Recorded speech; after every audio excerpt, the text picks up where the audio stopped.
LIC of India presents Union Budget 2025. Co-presented by Sensodyne. Co-powered by SBI, the banker to every Indian. LIC Housing Finance Limited. Associate sponsored by KCC Limited, Ambuja Cement.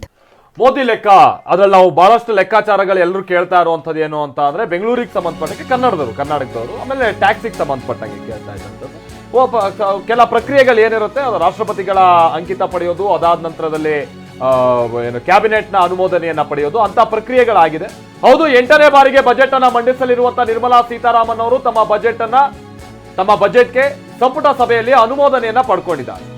ಕೇಂದ್ರ ಸಚಿವ ಸಂಪುಟ ಸಭೆ ಈ ವಿಚಾರವಾಗಿನೇ ನಡೆಯುತ್ತೆ.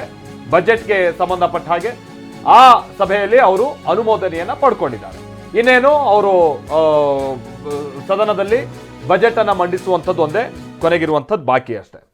So ಇದು ನಾವು ಬೆಂಗಳೂರಿಗೆ ಸಂಬಂಧಪಟ್ಟ ಹಾಗೆ ಬಹಳಷ್ಟು ವಿಚಾರಗಳನ್ನ ನಾವು ಮಾತನಾಡುವಂಥ ಸಂದರ್ಭದಲ್ಲಿ ಕೆಲವು ಎಕ್ಸ್ಪೆಕ್ಟೇಷನ್ ಇತ್ತು. ಎಸ್, ಈ ಬೆಂಗಳೂರಿನ ಬಗ್ಗೆ ಮಾತಾಡುವಂಥ ಸಂದರ್ಭದಲ್ಲಿ ಒಂದು ಮಾತನ್ನು ಹೇಳಬೇಕು. ಭಾಳ ಹಿಂದೆ ನಾನೊಂದು ಹಿಂದಿ ಸಿನಿಮಾ ನೋಡಿದ್ದೆ. ಈ ವಿಪರೀತ ಉಪಟಳಗಳು ಜಾಸ್ತಿ ಆದಂಥ ಸಂದರ್ಭದಲ್ಲಿ ಒಂದು ಬಾಂಬೆ ಡೈಯಿಂಗ್ ಒಂದು ಆ್ಯಡ್ ಇರುತ್ತಲ್ಲಿ. ಓಂಪುರಿ ಬಂದು ಒಂದು ಬ್ರಷ್ ತಗೊಂಡು ಬಾಂಬೆ ಈಸ್ ಡೈಯಿಂಗ್ ಅಂತ ಬರೀತಾರೆ. ಅದೇ ರೀತಿ ನಾನು ಹೇಳ್ತಾ ಇದ್ದೀನಿ, ಬೆಂಗಳೂರಿನ ಇದೇ ಸ್ಥಿತಿ ಮುಂದುವರಿತು ಅಂತಂದರೆ ಬೆಂಗಳೂರನ್ನ ನಾವು 2ನೇ ಕೋಲ್ಕತ್ತಾ ಮಾಡ್ತೀವಿ. ಉಳಿಯುವಂಥ ಯಾವುದೇ ಸಾಧ್ಯತೆಗಳಿಲ್ಲ. ನಾವು ಆದಾಯವನ್ನು ಅಷ್ಟು ದೊಡ್ಡ ಮಟ್ಟದಲ್ಲಿ ತಂದುಕೊಡುವಂಥದ್ದು ದೇಶದಲ್ಲಿ ಏನು ಕರ್ನಾಟಕದ ಪ್ರಗತಿ ಸಾಮಾನ್ಯ ಅಲ್ಲ, ಅದ್ರಲ್ಲಿ ಬೆಂಗಳೂರಿನ ಪಾತ್ರ ಬಹಳ ದೊಡ್ಡದಿರುವಂಥದ್ದು. ಆದರೆ ಬೆಂಗಳೂರಿನ ನಾವು ಏನು ಮಾಡ್ತಾ ಇದೀವಿ ಅಂತ ಬರೀ ಕೆಸರ ಚಾಟ. ನೀವು ನೆಟ್ಟಿಗೆ ಹೆಂಗೆ ಗೊತ್ತಾ, ಜೋರಾಗಿ ಒಂದು ಮಳೆ ಆಯಿತು ಅಂತಂದರೆ ಅದು ಅಲ್ಲಿ ಎಷ್ಟರ ಮಟ್ಟಿಗೆ ನಿಭಾಯಿಸಬೇಕು ಅನ್ನುವಂಥದ್ದು ಗೊತ್ತಿಲ್ಲ. ಸೊ ಅಂಥ ಬೆಂಗಳೂರಿನ ಬಗ್ಗೆ ನಿರೀಕ್ಷೆಗಳ ಬಗ್ಗೆ ನಾವು ಮಾತಾಡ್ತಾ ಇದ್ವಿ. ಸಂಜಯ್ ಬಸಿನ್ ಅವರ ಇಲ್ಲಿ ವಿಚಾರ ಅಂತಂದ್ರೆ ನಮ್ಗೆ ಈಗಲೂ ದುರಂತ ಅನ್ಸೋದು ಅಂತ ಅಂದ್ರೆ ಬಹಳಷ್ಟು ಹೌದು, ಇಂಡಸ್ಟ್ರಿಯಲ್ ಎಸ್ಟೇಟ್ ಅನ್ನುವಂಥದ್ದು ಇವ್ರು ಮಾಡ್ತಾರೆ, ಮೂಲ ಸೌಕರ್ಯಗಳನ್ನ ಕೊಡಲ್ಲ. ಪೀಣ್ಯದ ಒಂದು ಇಂಡಸ್ಟ್ರಿಯಲ್ ಸೆಕ್ಟರ್ ನಾವು ನೋಡಿದ್ರೆ ಸರಿಯಾಗಿ ರೋಡ್ಗಳಿಲ್ಲ.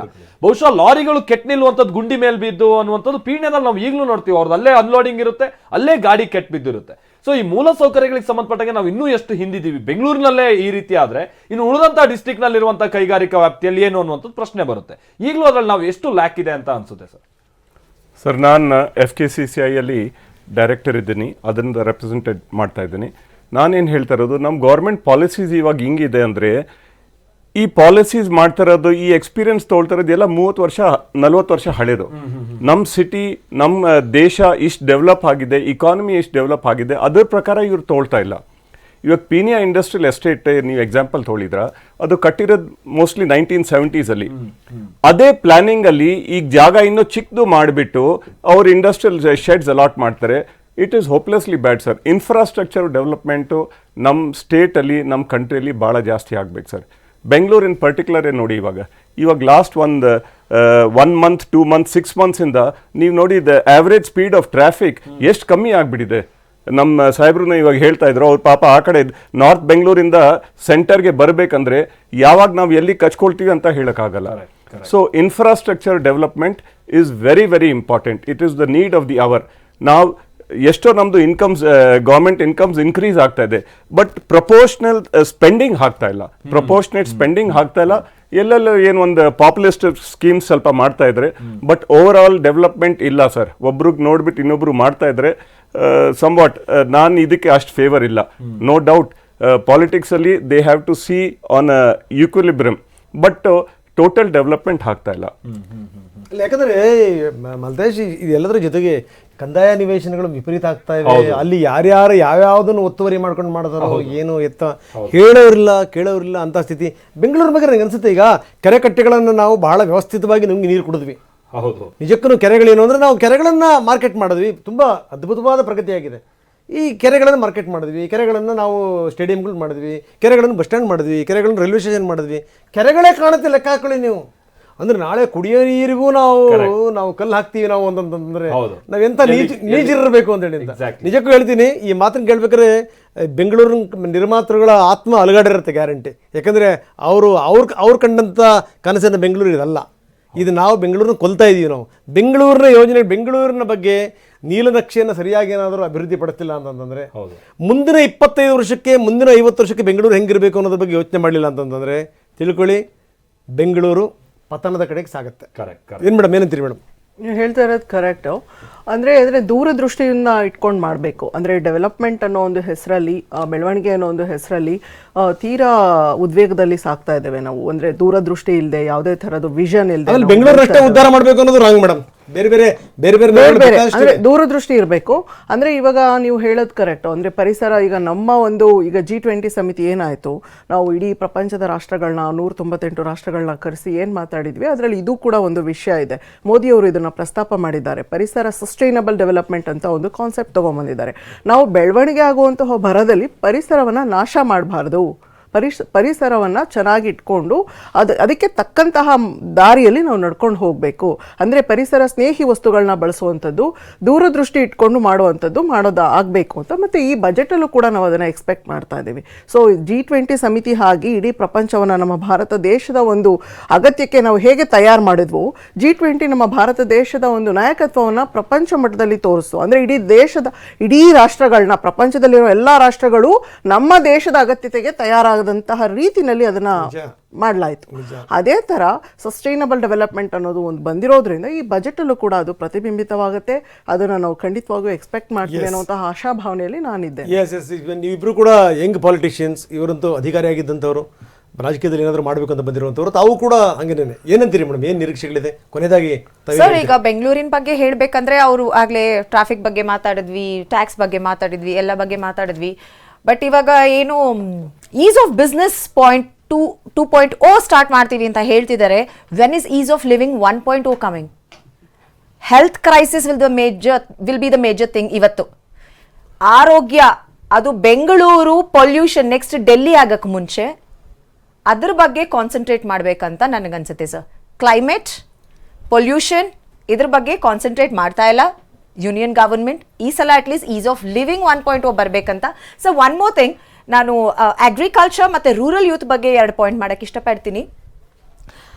ನಬಾರ್ಡ್ ಲೋನ್ಸ್ ಲಾಸ್ಟ್ ಇಯರ್ 9,000 ಕೋಟಿ ಕೊಟ್ಟಿದ್ರು ಸರ್ ಕರ್ನಾಟಕಕ್ಕೆ. ಈ ವರ್ಷ 2,000 ಕೋಟಿ ಕಡಿಮೆ ಮಾಡಿರೋದು, 2,000 ಕೋಟಿ ಕೊಟ್ಟಿದ್ದಾರೆ. ಮತ್ತೊಂದು ವಿಷಯ, ನೀವೇನು ಅಪ್ಪರ್ ಭದ್ರಾ ಪ್ರಾಜೆಕ್ಟ್ ಬಗ್ಗೆ ಮಾತಾಡಿದ್ವಿ. ಹೋದ ವರ್ಷ ಅವರ ಬಜೆಟ್ ಅಲ್ಲಿ 5,300 ಕೋಟಿ ನಮಗೆ ಕೊಡ್ತೀವಿ ಅಂತ ಹೇಳಿದ್ರು ಸರ್. ₹1 ಬಂದಿಲ್ಲ ಇನ್ನ. MNREGA ಅವರದೇ ಎಕನಾಮಿಕ್ ಸರ್ವೆ ನಿನ್ನೆ ಏನು ಬಂದಿತ್ತು ಸರ್, ಇದು ರೂರಲ್ ಯೂತಿಗೆ ಒಂದು ಜಾಬ್ ಸೆಕ್ಯೂರಿಟಿ ಕೊಡುವಂತಹ ಯೋಜನೆ. It is a life line of rural India ಅಂತ ಅವರು ರಿಲೀಸ್ ಮಾಡಿರುವಂತಹ ನಿನ್ನೆ ಎಕನಾಮಿಕ್ ಸರ್ವೆಯಲ್ಲಿದೆ. ಆದರೂ 27% ವರ್ಕರ್ಸ್ಗೆ ಇವತ್ತು ಇದು ರೀಚಬಲ್ ಇಲ್ಲ. ಯಾಕಂದ್ರೆ ಅದೇನೋ ಆಧಾರ್ ಲಿಂಕ್ಡ್ ಆ ಒಂದು ಅಡ್ಮಿನಿಸ್ಟ್ರೇಟಿವ್ ಗ್ಲಿಚ್ ಇಂದ. ಅದು ಒಂದಾದ್ರೆ, ಮತ್ತೊಂದು ಏನಂದ್ರೆ MSP ಸರ್, ರೈತರ ಬಗ್ಗೆ ಮಾತಾಡಿದ್ವಿ ಆಗ್ಲೇ, ನಾನು ಈ ಪಾಯಿಂಟ್ ಮಾಡಬೇಕಿತ್ತು. ನಮ್ಮ ರಾಜ್ಯಕ್ಕೆ 2,461 ಕೋಟಿ ಸರ್ಕಾರದಿಂದ MSP ಇನ್ನ ಔಟ್ಸ್ಟ್ಯಾಂಡಿಂಗ್ ಇದೆ, ಇನ್ನ ಬಂದಿಲ್ಲ. ಇದೇ MSP ಬಗ್ಗೆ ಸರ್ ಕೂಡ ತುಂಬಾ ಚೆನ್ನಾಗಿ ಮಾತಾಡಿದ್ರು ಸರ್. ಇದೇ ಬಿಜೆಪಿ ಸರ್ಕಾರ 2014ರಲ್ಲಿ ಅವರ ಮ್ಯಾನಿಫೆಸ್ಟೋಲಿ MSP ನ ಲೀಗಲ್ ರೈಟ್ ಮಾಡ್ತೀವಿ ಅಂತ ಹಾಕಿದ್ದು. 10 ವರ್ಷದ ಮೇಲಾಯ್ತು, 11ನೇ ವರ್ಷ ಇದು, ಇನ್ನ ಅದು ಕೂಡ ನಡೆದಿಲ್ಲ. ರೈತರಾಗ್ಲಿ, ರೂರಲ್ ಯೂತ್ ಬಗ್ಗೆ ನಾವು ಮಾತಾಡಿದಾಗ ಮೋಸ್ಟ್ಲಿ ಸಿಟಿ ಯೂತ್ ಬಗ್ಗೆ ಮಾತಾಡಿದ್ವಿ ಸರ್. ರೂರಲ್ ಯೂತ್ ಕೂಡ ಇವತ್ತು ಪ್ರಾಬ್ಲಮ್ ಇಂದಾನೇ ಇದ್ದಾರೆ, ಇದೇ ಒಂದು ಸೆಂಟ್ರಲ್ ಗವರ್ಮೆಂಟ್ ಇಂದ. ಮತ್ತೆ ಹೆಲ್ತ್ ಕ್ರೈಸಿಸ್ ಬೆಂಗಳೂರು ಅಂತ ಬಂದಾಗ, ಹೌದು ಎಲ್ಲ ರೀತಿ ಏನು ಪಾಪ್ಯುಲೇಷನ್ ಜಾಸ್ತಿ ಆಗ್ತಿದೆ. ವಿ ನೀಡ್ ಟು, ಸರ್ ತುಂಬಾ ಚೆನ್ನಾಗಿ ಹೇಳಿದ್ರು, Tier 2 cities we need to invest in that, no doubt about it. But health crisis, ease of living, ಇದನ್ನ ಕಾನ್ಸಂಟ್ರೇಟ್ ಮಾಡ್ಬೇಕು ಅಟ್ಲೀಸ್ಟ್ ಈ ಬಜೆಟ್ ಅಲ್ಲಿ ಅಂತ ನನ್ಗೆ ಅನ್ಸುತ್ತೆ. ಅಲ್ಲ ಭವ್ಯ, ನೀವು ಮುಂದೆ ಒಳ್ಳೆ ರಾಜಕಾರಣಿ ಆಗ್ತಿರ್ರಿ. ಬೆಂಗಳೂರು ಕೇಳಿದಕ್ಕೆ ನೀವು ನರೇಗಾ ಪರೇಗಾ ಎಲ್ಲ ಯಾಕಂದ್ರೆ ನಾನು ಚಾನ್ಸ್ ಕೊಟ್ಟಿಲ್ಲ. ನೀವು ಅಗ್ರಿಕಲ್ಚರ್ ಬಂದಾಗ ನಂಗೆ ಚಾನ್ಸ್ ಕೊಟ್ಟಿಲ್ಲ. I had this very important point. ಚೆನ್ನಾಗಿ ಮಾತಾಡಿದೀವಿ. ನಿಮ್ ಕನ್ಸರ್ನ್ ಇದೆಲ್ಲ, ದಟ್ ಇಸ್ ವೆರಿ ಇಂಪಾರ್ಟೆಂಟ್. ಇದಕ್ಕೆ ಸಂಬಂಧಪಟ್ಟಂಗೆ ಮಾತಾಡ್ತೀವಿ. ಯಾಕಂದ್ರೆ madam, thank you very much madam. ಸಾಕಷ್ಟು ಸಂಗತಿಗಳನ್ನ ಮಾತಾಡಿದ್ರಿ. ಇದು ಸಂಗತಿ ಏನು ಅಂದ್ರೆ, ಈ ಬೆಂಗಳೂರು ವಿಚಾರಕ್ಕೆ ಸಂಬಂಧಪಟ್ಟಂಗೆ ನಾವು ಎಷ್ಟು ಮಾತಾಡಿದ್ರು ಕಡಿಮೆ. ತೀರಾ ಅಷ್ಟೊಂದು ಆದಾಯ ಕೊಡುವಂತ ಬೆಂಗಳೂರಿನ ಈ ಪಾರ್ಟಿ ಕಡೆಗಣಿಸುವಂತ ಒಂದು ಮನೋಭಾವನೆ ಇದೆಯಲ್ಲ. ಈ ಜೋರ ಮಳೆ ಬಂತು ಅಂದ್ಬಿಟ್ರೆ ಬೆಂಗಳೂರಲ್ಲಿ ಮುಗಿತು. ಆ ಹೆಸರುಗಳನ್ನು ಹಂಗೆ ಇಟ್ಟು ಅನಿಸುತ್ತೆ. ಈಜಿಪುರ ಅಂತ ಒಂದಿದೆ ನಮ್ಮಲ್ಲಿ, ಕೇಶವ್, ಈಜಿಪುರ ಅಂತ. ಆ ಈಜಿಪುರದ ಚೆನ್ನಾಗಿ ಇಟ್ಟಾರ ನೋಡಿ ಹೆಸರನ್ನ. ಅಲ್ಲಿ ಈಜಿ ಬರ್ಲಿಲ್ಲ ಅಂದ್ರೆ ಬದುಕಕ್ಕಾಗಲ್ಲ ಜನರು. ಸೊ ಎಂಥ ಸ್ಥಿತಿ ನೋಡಿ. ಇದು ನಮ್ಮ ಬೆಂಗಳೂರು, ಇದು ಬೆಂಗಳೂರಿನ ಸ್ಥಿತಿಗತಿಗಳು. ಇದನ್ನ ಸರಿ ಮಾಡುವಂತ ಬಗ್ಗೆ ಇನ್ನೊಂದು ವಿಚಾರ ಅಂತಂದ್ರೆ ಕೇಶವ್ ಸರ್, ನಾವು ನಮ್ಮ TV9 ಇಂದನೂ ಕೂಡ ಒಂದು ಅಭಿಯಾನ ಮಾಡಿದ್ವಿ, ಏನ್ ಟ್ರಾಫಿಕ್ ಗುರು ಅನ್ನುವಂಥದ್ದು ಒಂದು ಅಭಿಯಾನ. ಸೊ ಎಲ್ಲೆಲ್ಲಿ ಬೆಂಗಳೂರಲ್ಲಿ ವಿಪರೀತವಾಗಿ ಟ್ರಾಫಿಕ್ ಒಂದು ವರ್ಷದ ಹಿಂದೆ ಕಂಪ್ಲೇಂಟ್ ಬಂತಲ್ಲ, ಆ ಟೈಮ್ನಲ್ಲಿ ಸರ್ ನಮ್ಗೆ ಕ್ಲಿಯರ್ ಆಗಿ ಗೊತ್ತಾಗಿದ್ದು ಅಂತ ಅಂದ್ರೆ, ಇಲ್ಲಿ ನಮ್ಮ ಟ್ರಾಫಿಕ್ ಹೆಚ್ಚಾಗೋದಕ್ಕೆ ಪ್ರಮುಖ ಕಾರಣ ಅಂತ ನಮ್ ಗುಂಡಿ ಬಿದ್ದಿರೋ ರಸ್ತೆಗಳು ಸರ್. ಆ ಒಂದು ಮೂವ್ಮೆಂಟ್ ಏನಿರುತ್ತೆ, ಒಂದು 30-40 ಕಿಲೋಮೀಟರ್ ಸ್ಪೀಡ್, ಒಂದು ಗುಂಡಿ ಬರ್ತಾ ಇದ್ದಾಗೆ 0.5 ಬಂದು ನಿಲ್ಲುತ್ತೆ ಆ ಕಿಲೋಮೀಟರ್ ಸ್ಪೀಡ್ ಅನ್ನುವಂಥದ್ದು. ಆಟೋಮೆಟಿಕಲಿ ಆ ಹಿಂದೆ ಬರುವಂಥವ್ರು ಮತ್ತೊಂದು ಕಿಲೋಮೀಟರ್ ಗಟ್ಟಲೆ ಆ ಜಾಮ್ ಆಗುತ್ತೆ. ಆಮೇಲೆ ಇನ್ನೂ ಕೂಡ ಒಂದೊಂದು ಫ್ಲೈಓವರ್ಗಳು 10 ವರ್ಷ 12 ವರ್ಷದಿಂದ ಹಾಗೆ ನಿಂತಿರುವನ್ನ ನಾವು ನೋಡ್ತಾ ಇದ್ವಿ. ಇದನ್ನ ಬಹುಶಃ ನಾವು ಕ್ಲಿಯರ್ ಮಾಡ್ಕೊಂಡ್ರೆ ಈಗೇನ್ ಟನಲ್ ರೋಡು ಮತ್ತೊಂದು ಅನ್ನುವಂಥದ್ದು ಹೊಸ ದೊಡ್ಡ ಕಾಸ್ಟ್ಲಿ ಯೋಜನೆ, ಅದಕ್ಕಿಂತ ಇದು ಬಹಳ ಪೂರಕವಾಗಿದೆ. ಮತ್ತೆ ಪಬ್ಲಿಕ್ ಟ್ರಾನ್ಸ್ಪೋರ್ಟ್ ನ ಹೆಚ್ಚಾಗಿ ಬಳಸೋದಕ್ಕೆ ಉತ್ತೇಜನ. ಇದರಿಂದ ನಮಗೆ ಸರಿದೂಗಿಸ್ಕೊಂಡು ಹೋಗಕ್ಕೆ ಈಗಲೂ ಅವಕಾಶ ಇದೆ. ಬಟ್ ಅದನ್ನ ನಾವು ಸರಿಯಾಗಿ ವ್ಯವಸ್ಥಿತವಾಗಿ ಮಾಡ್ತಾ ಇಲ್ಲ ಅನ್ನೋದು ಈಗಲೂ ಕ್ಲಿಯರ್ ಇದೆ. ಈಗ ಆಗ್ಲೇ ಭವ್ಯ ಮೇಡಮ್ ಹೇಳ್ತಾ ಇದ್ರು ಈ ಪೊಲ್ಯೂಷನ್ ಬಗ್ಗೆ. ಮನಸ್ಸಿನ ಪೊಲ್ಯೂಷನ್ ಮೊದಲು ಕಡಿಮೆ ಆಗಬೇಕು ಸರ್. ಮನಸ್ಸಿಗೆ ಬಿದ್ದಂಥ ಗುಂಡಿಗಳು ಮೊದಲು ಮುಚ್ಚಬೇಕು ಫಸ್ಟು. ಜೊತೆಗೆ ಏನಾದ್ರು ಇಲ್ಲ ಅಂತಂದ್ರೆ ನಾವು ನಮ್ಮ ತಲೆಯಲ್ಲಿ ಅಷ್ಟೊಂದು ಹೂಳಿರ್ಬೇಕಾದ್ರೆ ಇನ್ನೇನು ಕೆರೆ ಹೂಳುಗಳನ್ನು ತೆಗಿಯಕ್ಕೆ ಸಾಧ್ಯ ಹೇಳಿ, ನಾವು ಡ್ಯಾಮ್ ಹೂಳನ್ನು ತೆಗಿಯಕ್ಕೆ ಸಾಧ್ಯ ಹೇಳಿ. ವೆರಿ ಅನ್ಫಾರ್ಚುನೇಟ್ ಸಂಗತಿ ಅದು. ಕೇಶವ್ಜಿ ಏನಂತೀರಿ ಸರ್? ಇಲ್ಲ, ತುಂಬ ಕರೆಕ್ಟ್ ಆಗಿದೆ. ಒಂದು ಮನಸ್ಸಿನ ಪೊಲ್ಯೂಷನ್, ಇನ್ನೊಂದು ನಮ್ಮ ಸುತ್ತ ಇರೋ ಪೊಲ್ಯೂಷನ್ ಎರಡನ್ನೂ ಕಡಿಮೆ ಮಾಡಬೇಕು. ಬೆಂಗಳೂರು ಇನ್ಫ್ರಾಸ್ಟ್ರಕ್ಚರ್ಗೆ ಬಂದಾಗ ಪಬ್ಲಿಕ್, ಮಹಂತೇಶ್ ಹೇಳ್ದಂಗೆ ಪಬ್ಲಿಕ್ ಟ್ರಾನ್ಸ್ಪೋರ್ಟ್ಗೆ, ಎಸ್ಪೆಷಲಿ ನಾವು ಸಬರ್ಬನ್ ಟ್ರೈನ್ಗೆ ಏನು ಹಣನ 2 ವರ್ಷದಿಂದನೇ ಕೊಟ್ಟಿತ್ತು, ಬಟ್ ಬಂದದ್ದು ಎಷ್ಟು ಅಂತ ನಮಗೆಲ್ಲ ಗೊತ್ತಿದೆ. ಅದಕ್ಕೆ ನಮ್ಮ ಎಂಪಿಗಳು ಪ್ರಯತ್ನ ಪಟ್ಟಬೇಕು. ಒಂದು ಅನೌನ್ಸ್ ಮಾಡಿದ ತಕ್ಷಣ ಇವರು ಅದ್ರ ಹಿಂದೆ ಬಿದ್ದು ನಮ್ಗೆ ಕರೆಕ್ಟಾಗಿ ಅದು ರೀಚ್ ಆಗೋ ಥರ ನೋಡ್ಕೊಳ್ಳೋಂಥದ್ದು ನಾನು ನಮ್ಮ ಎಂಪಿಗಳಿಗೆ ರಿಕ್ವೆಸ್ಟ್ ಮಾಡ್ತೀನಿ. ಇಷ್ಟೊಂದು ಅಗಾಧವಾದ ಸಂಖ್ಯೆಯಲ್ಲಿ ಯಾವಾಗಲೂ ಗೆಲ್ಲಿಸ್ಕೊಡ್ತೀವಿ ಅವ್ರಿಗೆ, ಬಟ್ ಅವ್ರು ಅದನ್ನು ಮಾಡಬೇಕು. ಮತ್ತು ಓವರಾಲ್ ನಮಗೆ ಬೇಸಿಕ್ ಆಗಿ ನಾವು ಯಾವಾಗ್ಲೂ ಮಡ್ರಾಸ್ ಬ್ಯಾಂಗ್ಳೂರ್ ಕಾರಿಡಾರು, ಮತ್ತು ಚೆನ್ನೈ ಮಡ್ರಾಸ್ ಬ್ಯಾಂಗ್ಳೂರ್ ಕಾರಿಡಾರು, ಹೈದರಾಬಾದ್ ಕಾರಿಡಾರು, ಈ ನ್ಯಾಷನಲ್ ಹೈವೇಸ್ನ ಇಂಪ್ರೂವ್ ಮಾಡೋದ್ರ ಬಗ್ಗೆ ಹೇಳ್ತಾ ಇದ್ದೀವಿ. ಈಗ ಬೆಂಗಳೂರಿಂದ ನೀವು ತುಮಕೂರಿಂದ ಸಿರಾಯಿಂದ ಇದು ನೋಡಿದ್ರಿ, ಬೆಂಗಳೂರಿಂದ ತುಮಕೂರಿಗೆ ಇನ್ನೂ ನಮಗೆ 7 lanes 8 lanes ಆಗಿಲ್ಲ. ಅದಕ್ಕೆ ಅಡಿಷ್ನಲ್ ಫಂಡ್ಸ್ ಇವಾಗಲೇ ಬರಬೇಕು ಅಂತ ನಾನು ಆಶಿಸೋದು. ಸೊ ಈ ಥರದ್ದು ಬೇಸಿಕ್ ಆಗಿದೆ. ಆಮೇಲೆ ನೀವು ಸಿರಾಯಿಂದ ಈ ಕಡೆಗೆ ಹೋದ್ರೆ, ಚಿಕ್ಕನಾಯಕನಹಳ್ಳಿ ಈ ಕಡೆಗೆ ಹೋದ್ರೆ ಅವತ್ತಿಂದ ಅದು 2 lane ಇದೆ. ಸೊ ಈ ಥರದ್ದು ಎಲ್ಲೆಲ್ಲಿ ನಮ್ಮದು ಪೆಂಡಿಂಗ್ ವರ್ಕ್ಸ್ ಇದೆಯಲ್ಲ ನ್ಯಾಷನಲ್ ಹೈವೇಸು, ಅದಕ್ಕೆ ಹೆಚ್ಚು ದುಡ್ಡು ಕೊಡಲಿ ಅಂತ. ಅದಕ್ಕೆ ಕೇಂದ್ರ ಸರ್ಕಾರ ಪದೇ ಹೇಳುವಾಗ ಅವ್ರು ಹೇಳ್ತಾರೆ ನೀವು ಲ್ಯಾಂಡ್ ಇಶ್ಯೂಸ್ನ ಸಾಲ್ವ್ ಮಾಡಿಕೊಡಿ ಅಂತ. ಅದಕ್ಕೆ ರಾಜ್ಯ ಮತ್ತು ಕೇಂದ್ರ ಸರ್ಕಾರ ಎರಡನ್ನೂ ಒಂದು ಒಡಂಬಡಿಕೆ ಮಾಡಿಕೊಂಡು ಎಲ್ಲ ಇಶ್ಯೂಸ್ನ ಸಾಲ್ವ್ ಮಾಡಿ ಹೆಚ್ಚು ಹಣವನ್ನು ಕೊಡಿ, ಮತ್ತು ದಯವಿಟ್ಟು ಅದ್ರ ಪ್ರಕಾರ ರಾಜ್ಯ ಸರ್ಕಾರ ಕೂಡ ವರ್ಕ್ ಮಾಡಲಿ, ಲ್ಯಾಂಡ್ ಇಶ್ಯೂಸ್ ಸಾಲ್ವ್ ಮಾಡಿಕೊಡ್ಲಿ. ಈ ಥರ ಮಾಡಿದ್ರೆ ಈಸ್ ಆಫ್ ಲಿವಿಂಗ್ ಅವ್ರು ಏನು ಮಾತಾಡ್ತಾ ಇದ್ರು, ಈಸ್ ಆಫ್ ಲಿವಿಂಗ್ ಬರುತ್ತೆ. ಇಲ್ಲಾಂದ್ರೆ ಯಾಕೆಂದ್ರೆ ಇದರಲ್ಲಿ ನಾವು ಮಿಕ್ಸ್ ಮಾಡ್ಕೋಬಾರ್ದು. ರಾಜ್ಯ ಸರ್ಕಾರದ್ದು ಕೆಲವು ಪಾತ್ರ ಇದೆ ಈ ರೋಡ್ಸ್ ಅಲ್ಲಿ, ಈಗ ಫ್ಲೈಓವರ್ಸ್ ಅಲ್ಲಿ ಇರ್ಬೋದು, ಅದು ಕೇಂದ್ರ ಸರ್ಕಾರದಿದೆ. ಕೇಂದ್ರ ಸರ್ಕಾರ ಯಾವುದನ್ನ ಮಾಡಬೇಕು, ರಾಜ್ಯ ಸರ್ಕಾರ ಯಾವುದನ್ನ ಮಾಡಬೇಕು, ಅದನ್ನ ಕ್ಲಿಯರ್ ಡಿಸ್ಟಿಂಕ್ಷನ್ ನಾವು ಇಟ್ಕೋಬೇಕು. ಕೇಂದ್ರ ಸರ್ಕಾರ ನ್ಯಾಷನಲ್ ಹೈವೇಸ್ ಎಲ್ಲೆಲ್ಲಿ ಕೊಡಬೇಕು, ಅನಂತರ ನಮ್ಮ ಸಬರ್ಬನ್ಗೆ ಏನು ದುಡ್ಡು ಕೊಡಬೇಕು ಬೆಂಗಳೂರು ವಿಚಾರಕ್ಕೆ ಬಂದಾಗ, ಆಮೇಲೆ ಇನ್ಯಾವುದಾದ್ರೂ ನಮಗೆ ನ್ಯಾಷನಲ್ ಕಾರಿಡಾರ್ಸ್, ಈ ಇನ್ಫ್ರಾಸ್ಟ್ರಕ್ಚರ್ ಕಾರಿಡಾರ್ ಮಾಡಿ ಅದರಿಂದ ನಮಗೆ ಡೆವಲಪ್ಮೆಂಟ್ಗೆ ಅನುಕೂಲ ಮಾಡಬೇಕು. ಇವುಗಳ ಕಡೆ ಹೆಚ್ಚು ಗಮನ ಕೊಡಬೇಕು. ಇನ್ನೊಂದು ನಾವು ಮರಿತಾ ಇದೀವಿ, ರೈಲ್ವೆ ಬಜೆಟ್ ಇದರಲ್ಲೇ ಇದೆ. ಸೊ ಆ ರೈಲ್ವೆ ಬಜೆಟ್ ಅಲ್ಲಿ ಕೂಡ ನಮಗೆ ಹೆಚ್ಚು ಕರ್ನಾಟಕಕ್ಕೆ ಇನ್ನೇನೇನು ಕೊಡಬಹುದು ಅಂತ ನೋಡೋದು. ಯಾಕಂದ್ರೆ ಆಗಿದ್ದಾರೆ. ಮತ್ತೆ ನಿಮ್ಗೆ ಇಡೀ ಇಂಡಿಯಾದಲ್ಲಿ, ಸೌತ್ ಇಂಡಿಯಾದಲ್ಲಿ ಎಸ್ಪೆಷಲಿ ನ್ಯಾಷನಲ್ ಆವರೇಜ್ ಗಿಂತ ಕಡಿಮೆ ಇರೋ ಸ್ಟೇಟ್ ರೈಲ್ವೆ ಲೈನ್ಸ್ ಯಾವ್ದಾದ್ರು ಇದೆ ಅಂದ್ರೆ ಅದು ನಮ್ಮ ಕರ್ನಾಟಕ. ಸೊ ನಾವು ಮತ್ತೆ ಅತ್ಯಂತ ಹೆಚ್ಚು ರೈಲ್ವೆ ಸಚಿವರುಗಳನ್ನು ಕೊಟ್ಟಿವಿ, ನಾವು ಕೊಟ್ಟಿದ್ದೀವಿ ಆರಂಭದಿಂದ ಇಲ್ಲಿ ತನಕ. ಹೆಚ್ಚಾಗಿದ್ದೇನು ಅಂದ್ರೆ ಎಲೆಕ್ಟ್ರಿಫಿಕೇಶನ್ ಒಂದು ಆಗಿದೆ ಅನ್ನೋದು ಬಿಟ್ರೆ, ಅದು ಎಲ್ಲ ರಾಜ್ಯಗಳಲ್ಲಾಗಿದೆ, ನಮ್ಮಲ್ಲೂ ಆಗಿದೆ. ಬ್ರಾಡ್ಗೇಜ್ ಆಗಿದೆ, ಎಲ್ಲರಾಗಿದೆ. ನಮ್ಮಲ್ಲಿ ಇನ್ನೂ ಇವಾಗ್ಲೂ ಬೆಂಗಳೂರು ಅಂತ ಕಡೆ ನಿಮ್ಗೆ ಇವಾಗ್ಲೂ ರೈಲ್ವೆ ಗೇಟ್ಗಳಿದೆ. ಆಕ್ಚುಲಿ 2006 ಅಲ್ಲಿನೇ ಗವರ್ಮೆಂಟ್ ಆಫ್ ಇಂಡಿಯಾದ ಒಂದು ರೆಗ್ಯುಲೇಷನ್ ಇದೆ, ವಿತ್ ಇನ್ ಸಿಟಿ ಲಿಮಿಟ್ಸ್ ಅಲ್ಲಿ ಎಲ್ಲೂ ರೈಲ್ವೆ ಗೇಟ್ ಹಾಕಬಾರ್ದು. ನೀವು ಇಲ್ಲಿ ನೋಡಿ, ಎಲ್ಲಿ ಬೇಕಾದ್ರೂ ನಾನು ಬೆಂಗಳೂರಲ್ಲಿ ತೋರಿಸ್ತೀನಿ ನಿಮಗೆ, 30-40 ಹೆಚ್ಚು ಕಮ್ಮಿ ಇದೆ ಆ ರೈಲ್ವೆ ಗೇಟ್ಸ್. ಅವುಗಳನ್ನ ಹೋಗಿಸ್ಲಿಕ್ಕೆ ಇಮಿಡಿಯೇಟ್ ಆಗಿ ಏನ್ ಕ್ರಮ ಕೈಗೊಳ್ಳಬೇಕು. ಅಂದ್ರೆ ಕೇಶವ್ಜಿ ನೀವು ಹೇಳೋ ಪ್ರಕಾರ ಏನು ಅಂತಂದ್ರೆ, ಈ ಬೆಂಗಳೂರು ವಿಚಾರವಾಗಿ ಬಹಳಷ್ಟು ಸಂದರ್ಭಗಳು ರೈಲು ಬಿಟ್ಟಿರೋದೇ ಜಾಸ್ತಿ ಅಂತ ಸರಿಯಾಗಿ ಹೇಳ್ತಾ ಇದ್ದೀನಿ. ಆಗಿಲ್ಲ. ಸೊ ಅದನ್ನೆಲ್ಲ ಮಾಡ್ಕೊಡ್ಲಿ ಅನ್ನುವಂಥದ್ದು ನನ್ನ ಆಶೆ. ಅವಾಗ ನಿಜವಾಗ್ಲೂ ಇಲ್ಲಿ ಬೆಂಗಳೂರು, ಯಾಕಂದ್ರೆ ನೀವು ಪದೇ ಹೇಳ್ತಾ ಇದ್ರೆ ಬೆಂಗಳೂರು ಡೈಯಿಂಗ್, ಬೆಂಗಳೂರು ಒಂದು ನೀರಿನ ವ್ಯವಸ್ಥೆ, ಅದಕ್ಕೆ ಏನ್ ಮಾಡ್ಬೋದು, ಅದು ರಾಜ್ಯ ಸರ್ಕಾರದ ಆಂಬಿಟ್ ಅಲ್ಲಿ ಬರುತ್ತೆ. ಕೇಂದ್ರ ಸರ್ಕಾರ ಯಾವ ತರ ಹೆಲ್ಪ್ ಮಾಡ್ಬೋದು ಅದನ್ನ ನೋಡ್ಬೋದು. ಇನ್ನು ಯೂಸ್ ಮಾಡಿ, ಈಗ ಸಾಕಷ್ಟು ತಂತ್ರಜ್ಞಾನ ಇದೆ, AI ಬರ್ತಾ ಇದೆ, ಬ್ಲಾಕ್ ಚೈನ್ ಟೆಕ್ನಾಲಜಿ, ಇವನ್ನೆಲ್ಲ ಯೂಸ್ ಮಾಡಿ ಟ್ರಾಫಿಕ್ ನ ಹೆಂಗೆ ಯೂಸ್ ಮಾಡ್ಬೋದು, ಅದನ್ನೆಲ್ಲಾನು ಹೆಲ್ಪ್ ತಗೊಳ್ಳಿ. ಕೇಂದ್ರ ಸರ್ಕಾರ ಅದಕ್ಕೆ ಒಂದಷ್ಟು ಹಣನೂ ಕೊಟ್ರೆ ಇನ್ನ ಒಳ್ಳೇದು. ಆಮೇಲೆ ಏಮ್ಸ್ ಅಂತ ಒಂದು ಹಾಸ್ಪಿಟಲ್ ಕರ್ನಾಟಕದಲ್ಲಿ ಇಲ್ಲ.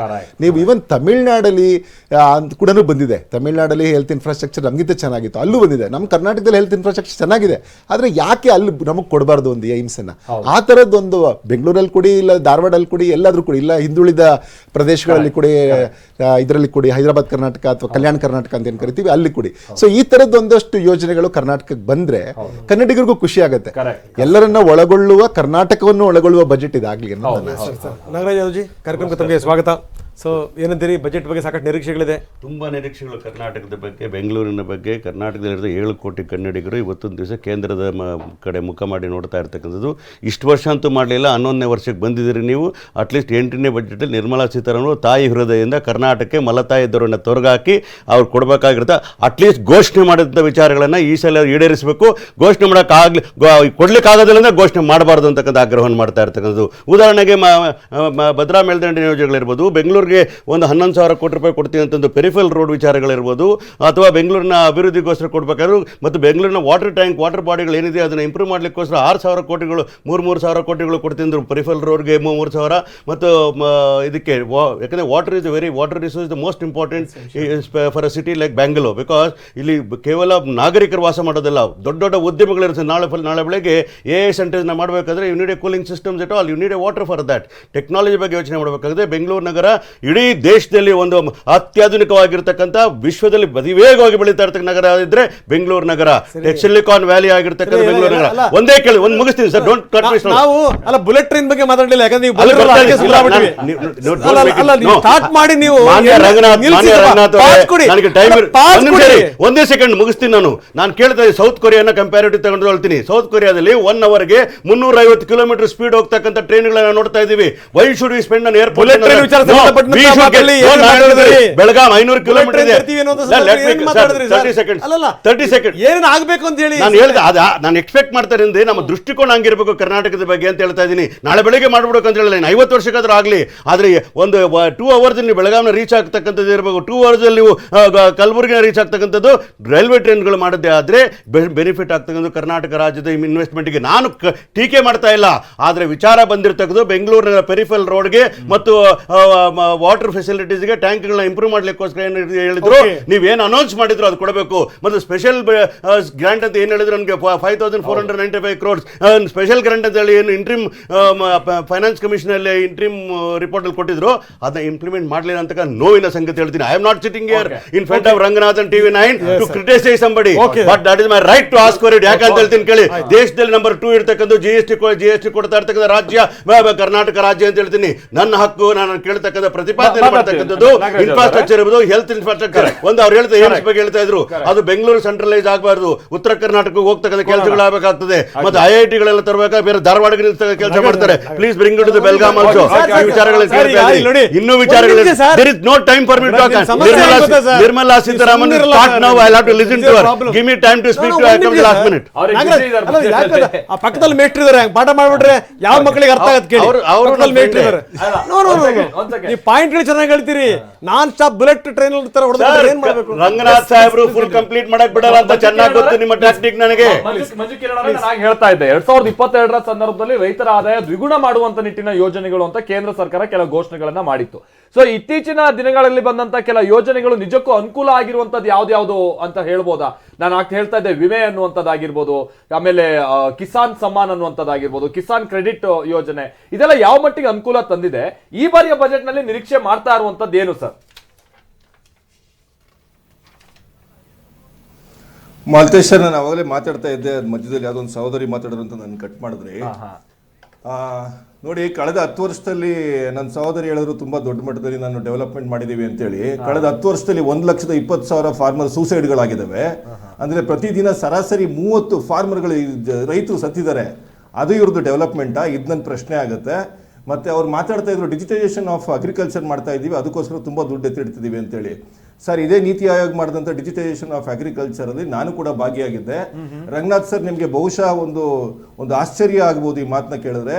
ಅಲ್ಲಿ ಇವ್ರದ್ದು ಕ್ಯಾಪ್ಷನ್ ಇದ್ದಂತೆ ಅಂತ ಹೇಳಿದ್ರೆ, ಫಾರ್ಮಿಂಗ್ ವಿತೌಟ್ ಫಾರ್ಮರ್ಸ್ ಅಂತ ಹೇಳಿದ್ರೆ ರೈತನಿಲ್ಲದ ಕೃಷಿ ಅನ್ನೋದು ಇವ್ರದ್ದು ಕ್ಯಾಪ್ಷನ್ ಆಗಿತ್ತು.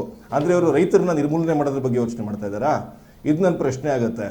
ನೆಕ್ಸ್ಟು ಕೇಶವ್ ಸರ್ ಒಂದು ಮಾತು ಹೇಳಿದ್ರು, ಕೃಷಿಯೇತರ ಅಭಿವೃದ್ಧಿಗಳು ಕೃಷಿಯೇತರ ಚಟುವಟಿಕೆ ಮಾಡಿದ್ರೆ ನಮ್ಮ ದೇಶದ ಅಭಿವೃದ್ಧಿ ಆಗುತ್ತೆ ಅಂತೇಳಿ.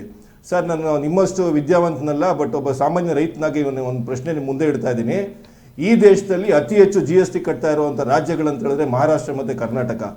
ಅತಿ ಹೆಚ್ಚು ಡೈರೆಕ್ಟ್ ಟ್ಯಾಕ್ಸ್ ಕಟ್ತಾ ಇರೋದು ಯಾರು ಅಂತ ಹೇಳಿದ್ರೆ ಮಹಾರಾಷ್ಟ್ರ ಮತ್ತೆ ಕರ್ನಾಟಕ. ಅದೇ ದೇಶದಲ್ಲಿ ಅತಿ ಹೆಚ್ಚು ಫಾರ್ಮರ್ ಸೂಸೈಡ್ ಆಗ್ತಾ ಇರೋದು ಮಹಾರಾಷ್ಟ್ರ ಮತ್ತೆ ಕರ್ನಾಟಕ.